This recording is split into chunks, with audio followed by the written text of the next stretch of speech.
Hello, everyone, and welcome to the Happiness Journey with Dr. Dan podcast, where every journey is worth living. My name is Dr. Dan, and I'm your host for today's episode. I'm a bilingual neurolinguistic programming and cognitive behavior psychotherapist specializing in anger management issues, both court-appointed and private, marriage counseling using the EFT method, dissociative disorders, narcissistic personality disorders, depression, anxiety, dream analysis, and also provide life, business, and retirement coaching support. I provide individual one-on-one sessions in English or in French and also do group settings. If you need any assistance, reach out to DMV Therapy and Coaching Services at 301-325-1550, and our website can be found at lifecoach.drdanamzallag.com. Today, I'm very excited to have for our 9th episode of season 23 a very special guest and pet whisperer, Brady Foulke. And just like every of my past episode, I will leave it up to the guests to properly introduce themselves, as no one can do a better job. Brady, the floor is yours. Thank you, Dan. Thank you so much for having me. And I want everyone to know listening right now, if you're listening and you have a dog, you're in the right place. We're going to talk about dog training and what all that means. If you don't have a dog, we're also going to talk about happiness and my journey and kind of what I'm doing now and why I'm doing it. So you all are in the right place. And thank you for listening right now. Now we're going to talk for what, maybe 30, 35 minutes, Dan? Give and take, yes. Yeah, brilliant. I think we're going Um, to have enough information for people to know how to be able to have pets, how to manage them. It's like a toddler, when they're 2 years old, they call them the terrible twos. So we'll be able to cover all this aspect, and hopefully people will get some good information out of this episode. So here's my question to you, and I'm sure that many of the listeners out there, Brady, has. How do you become a pet whisperer, or do you have that special sixth sense? Yeah, that's a great question. And before I answer that, I want everyone listening to know that the average dog, and that's Chihuahuas, Pomeranians, to Border Collies and German Shepherds and everything in between, the average dog can learn 160 words. Wow, okay. That's quite That, a bit, that right? is all. Yes, absolutely. And I'm guessing your dog or cat probably already knows maybe two, three, five, maybe 10 different commands or things, right?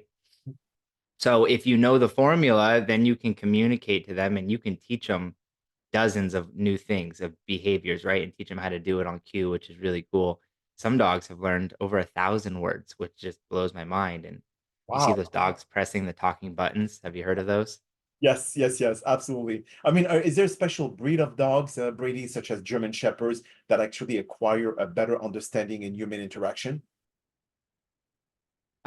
Smart dogs do require you to be on your toes a little bit more. They're going to require just a little bit more work than other types of dogs, right? So, like, I think the breed is important when you look at their background and their history. So, like, I have an Australian Shepherd, and he requires more work than, say, a Chihuahua. But them barking or them sitting or going to their crate or not peeing in the house all relates to the same principles. And you being an NLP guy, should understand just anchors and classical conditioning, right? So I'm setting a lot of anchors and classically conditioning what the sound of the door means or what dogs mean or what the leash means, or and then I'm putting names on things. Mhm. So being a pet whisperer, even though I love being called it, I want everyone to know listening right now, you all have the ability to understand and listen and tell your dog what you want them to do and communicate elegantly. Mhm.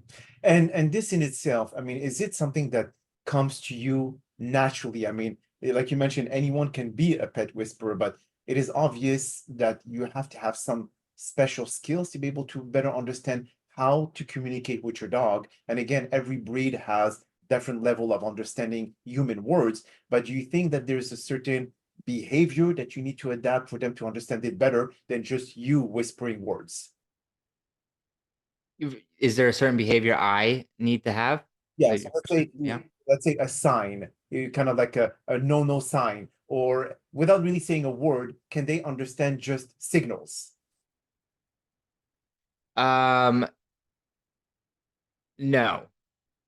No, like, you have to train them to, like, understand certain things. Dogs are guessing, they're very good at guessing, and then, like, most of the time, people think that what they're telling their dog means what they're telling them, but their dog has already predicted this, like, a few triggers before, Okay. And right? triggers. Uh, triggers, triggers are a cue that you give your dog, like, say you say sit or down, And they're happening, triggers aren't just those things that we say, they're happening unconsciously and consciously.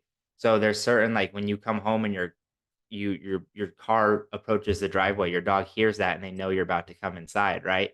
And Correct. then for humans, we also have triggers. If our dog barks at another dog and we get anxiety or we get frustrated from it, right? We also have those triggers and then reactions. So there's this gap that we're looking to expand in dog training and in my client's life of there's a trigger, there's a gap of processing what to do, and then there's a response. And we just want to keep widening that gap. I see. So when there was like an experiment where they use a bell, and then every time that there's a bell, they feed the dog, and then the next time when you ring that bell without bringing the food, the dog will salivate. Is that something that you could use often with other strategies to be able to train them? Totally. And that's a principle to me. So that's something that I use in literally everything that I do to train. And Okay. it's this idea, it's the ABCs of dog training. It's the antecedent or trigger, the behavior, and then the consequence. Okay. So you set that up. I set that up with the potty bells, right? So ringing the potty bells and then going outside to go potty. You set that up. I set this up by using a target stick. So I teach them to touch their nose to um, a stick with a ball on the end with a clicker attached to it.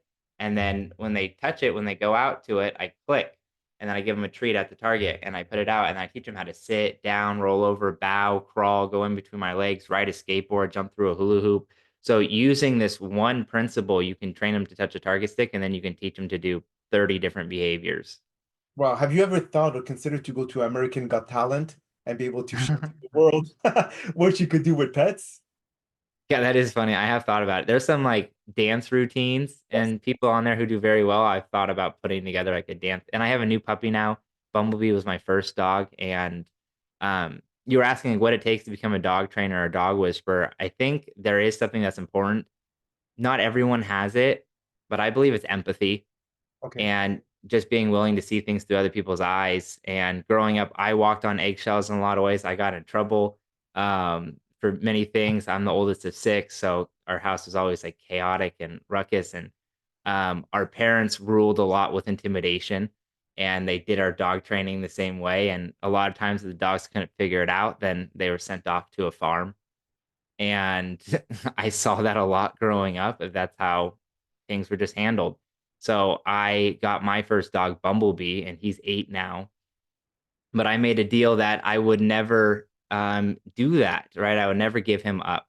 And I didn't like intimidation. So I went the other way. I swung towards bribing and I just started buying him all the best things, you know? Okay, but can you Um, spoil a pet? I mean, when it comes to giving everything that they want, the special food, etc. If you give a certain food that is high quality and then you bring it back to the regular crappy food that is sold at the supermarket, are they gonna just reject the food or they're just gonna eat because they're hungry, but they will not notice the difference in quality? oh, they definitely notice a difference. They notice a difference in quality in water too. We have like a water softener system here and like clean alkaline water, and they prefer that water over like hose water. It's kind of interesting. That's interesting. Yes, I would think they would drink any. I mean, they drink toilet water. So I mean, come to think of it, this is not really the safest one. So when it comes to training a dog, so how long, based on the breed, does it take an average for them to when like let's say a family adopt a pet and they're not trained, potty trained, whatever it is? How long do you take them in your hands to be able to say, okay, this pet is ready? Mhm. Yeah, that's a great question because there's definitely levels and stages. Like you were talking about the terrible twos, and those phases always happen, and then they hit years, and then they get a little young adult, and then senior. So there's stages to this, and with each stage comes different problems. Even senior dogs have like things that come up that they're problems in life. So, is a dog ever like never any problems? No, there's always things coming up just as well as you and I. I believe the only people or dogs who don't have problems are those in the cemetery. Yeah. So problems are actually a sign of life. And I think we just want more quality problems. So I take people through a 4-month process called my Dream Dog program. And there we work on coming when called, crate training and place training and staying when I asked you to stay, and then walking on leash. And then we take those things inside the house to outside the house. There's group classes, and we kind of mix everything a little bit up. And then that will set your dog up to be potty trained, which is fabulous to get your dog set up right away with that. And then sit down, stand, some tricks like jumping through a hula hoop, pedicure, please, fun things. Um, and then if you want to go deeper into training, then you could train like a service dog, which takes like a year to 2 years Oh, typically, yes. depending Okay, on the yes. dog. So Um, just depends on what your goals are.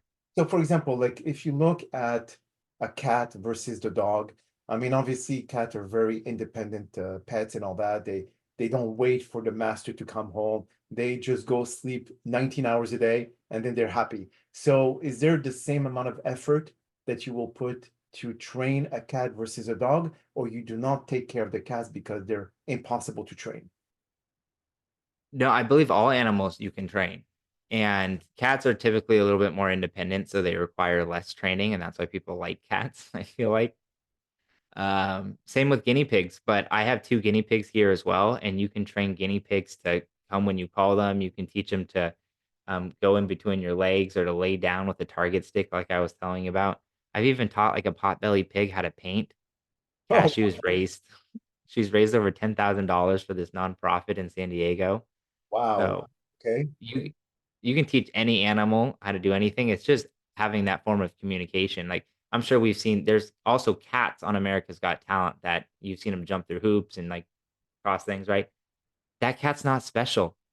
That owner and the cat just have a way to communicate that's more effective than what most people are doing right now. So can people self-learn about how to interact with their pet, like through books or whatever it is, or is it something that needs to go through a certified trainer to be able to provide them with the assistance that they need when it comes to training their pets? Yeah, it depends on how fast you wanna go at the end of the day. Some people have time, some people have money. So if you got a lot of time, then yeah, there's tons of books. I recommend Don't Shoot the Dog by Karen Pryor. That's a great one to start at. Okay. I learned from Susan Garrett, and I took the time to like learn myself, and I've studied many other dog trainers to look at what they do and kind of what resonates. Because as you know, with NLP, there's many ways to get a result. Yes. And it's just kind of aligning with who you are as a person. And like I was mentioning with Bumblebee, my first it was intimidation and then it was bribing. And I got Bumblebee to a place to where it was decent, but he would still bark in his crate and he would go crazy. And I left one day and I came home and he'd eaten like part of my carpet. And I was like, there's my deposit. He had eaten my Tim Ferriss Tools of Titans book. He'd gone into the closet and gone into things. And that was my rock bottom. I was like, I need to do something. Like just bribing him to be good isn't working.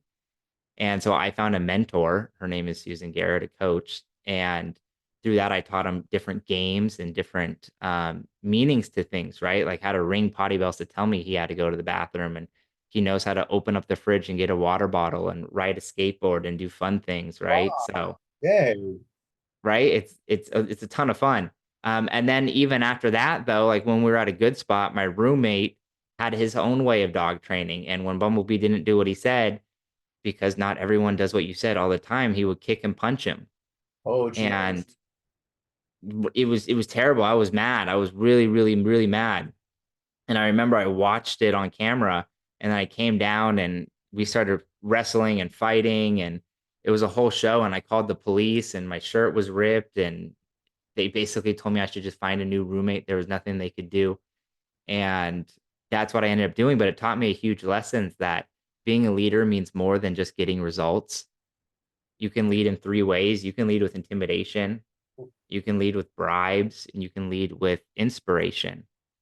And all 3 of them work in their own way, but at the end of the day, it's like, how will you be remembered? Because 'Cause I'm sure we can all remember the people who inspired us, Yes. and Yeah, it's a and much better actually, way to this live. is a good point that you're saying, Brady, because training a pet, when you look at what you just mentioned about the three-way to lead, the same thing as a manager or an executive.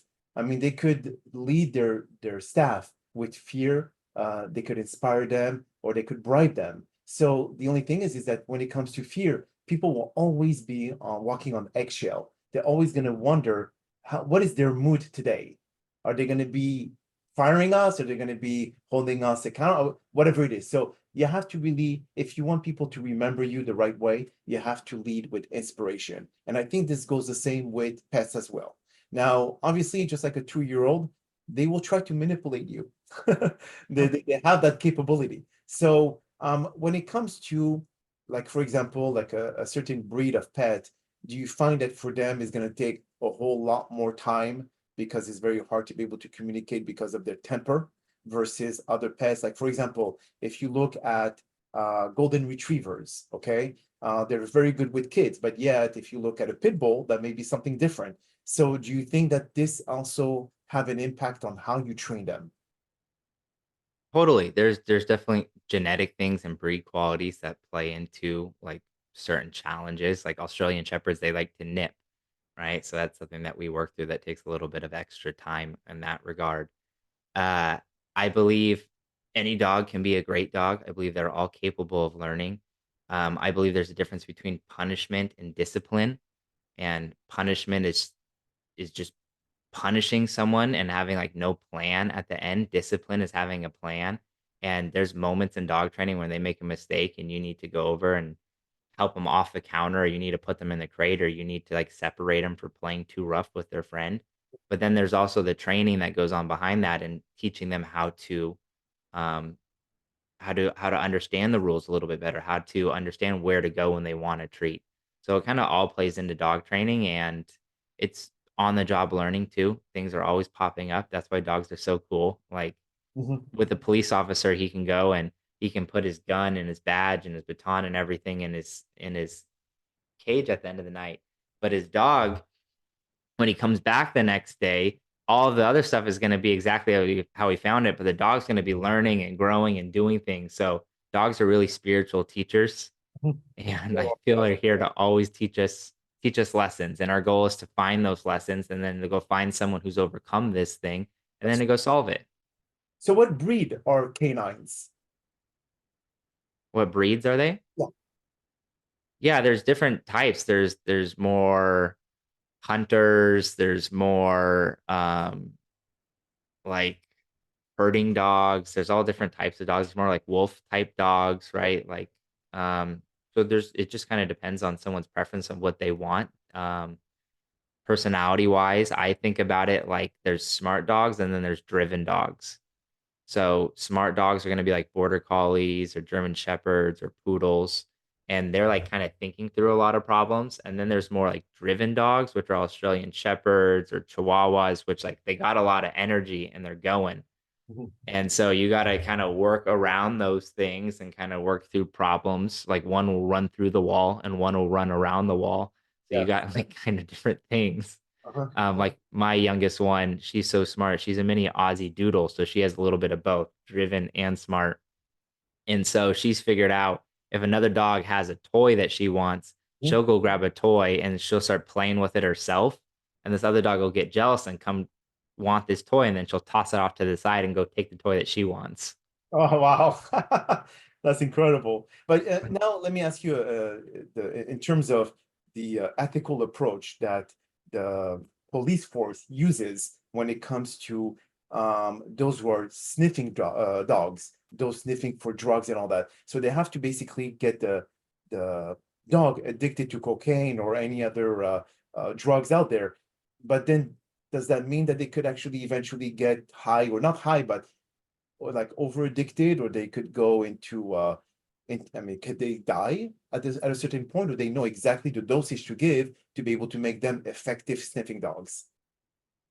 Yeah, I don't think they're receiving any of the actual narcotic or drug. I think it's just like the smell in it.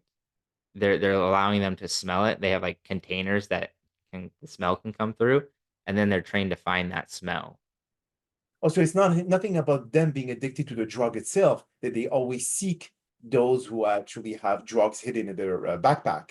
So I thought it was because they are addicted that they cause the dog to be able to have a highly sensitive nose to be able to smell, because I need that drug, so I need to find it. That's very interesting. They are addicted to something, right? It's not the actual drug. And most of the time, people who are addicted to drugs, it's not the drug, it's something High. else. Is the high, right? Sure, yeah, it's the excitement. It's the excitement of going and getting all the things and putting it together and being with your friends and like all these things. And so the dog is addicted more towards playing the game and the work involved of the smell that it's looking for and then like going and finding the smell. So I play hide and seek with my dogs. And so they'll wait on their dog bed and then I'll go in the room and go hide and then I'll call them. It creates a dog who, when you call them, they become hyper focused on finding you and they're using all of their sense to look for you. And their nose is the best one. So it's the one that a lot of people utilize.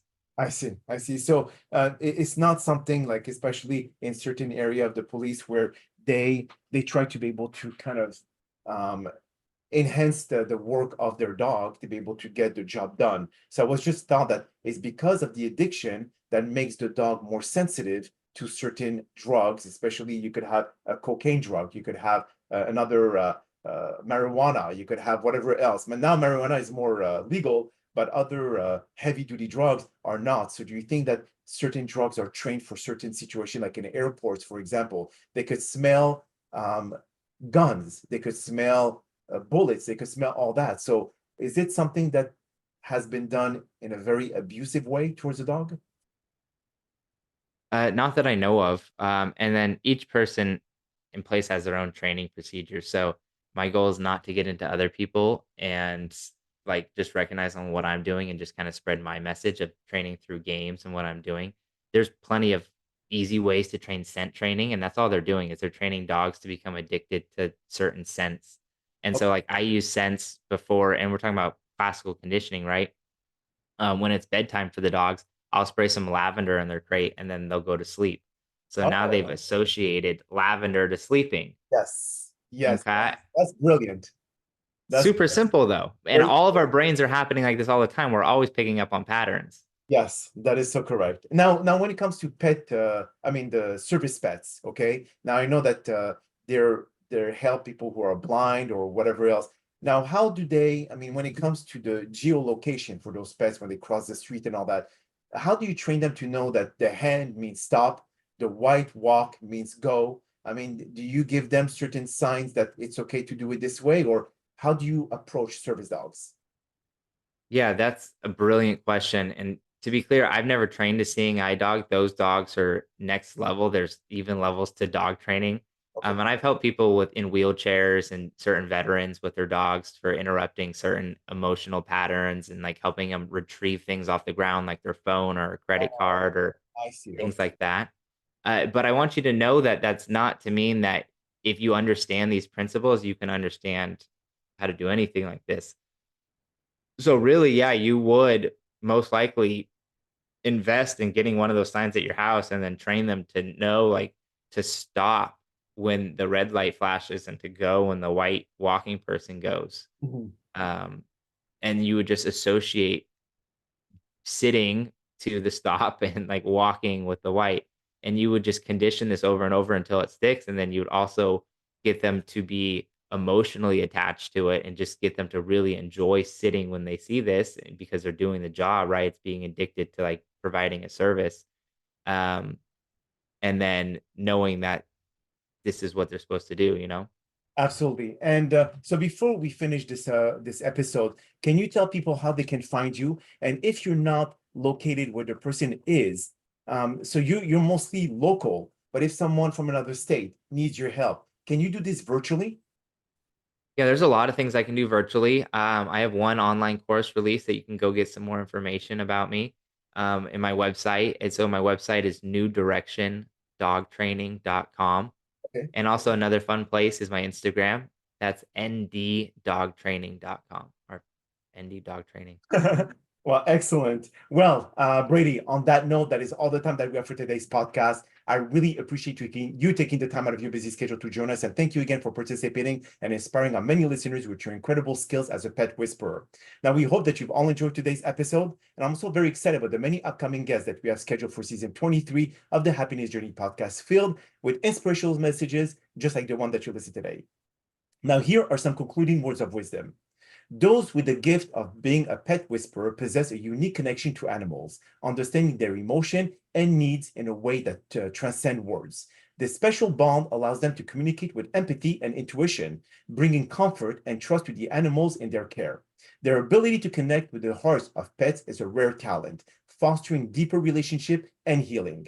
By embracing this gift, they bring peace, joy, and harmony into the life of animals and their owners, and remind us that the profound sign language is shared with our animal companions. My name is Dr. Dan Amzallag, and you may all keep pursuing your amazing journey in life.